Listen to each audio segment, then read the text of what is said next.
Finally আমরা মসজিদের দ্বার প্রান্তে আইয়া পৌঁছিলাম। মসজিদের বিশাল বড় সাইজ আর সৌন্দর্যে আমরা একবারে স্তব্ধ হয়ে গেছিলাম। কারণ অত বড়, আর আমি যতটুকু জানি যে এইটা দুনিয়ার সবথেকে বড় মসজিদ। যাই হোক, সাদা মার্বেল দিয়া সারাটা মসজিদ তৈরি করা, সাদা মার্বেলর ওয়াল আর উঁচা উঁচা মিনার, তারপরে ডোমগুলা আর কি সূর্যর আলোয় খালি ঝকঝক করে, দেখিয়া লাগছে যেমন সারা মন সাদা ঝকঝক হয়ে গেছে, অত বালা লাগছে দেখিয়া। যাই হোক, যেহেতু শুক্রবার আসলো, আমি আগেও কইছি আমরা নামাজের প্রিপারেশন নিতাম করি। আমি মহিলা হলো রজুর সাইডে দিয়ে গেছিলাম গিয়া, আর আমার আমার হাজবেন্ড আর আমরা গাইড তারা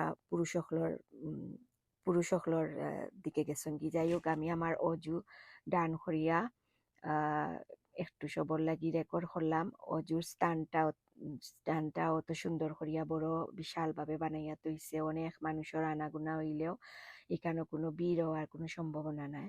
আর যেদিন আমরা নামাজ পড়ছি এদিনও কিন্তু বহুত মানুষ আসলা, কিন্তু এটা বুঝাও গেছে না।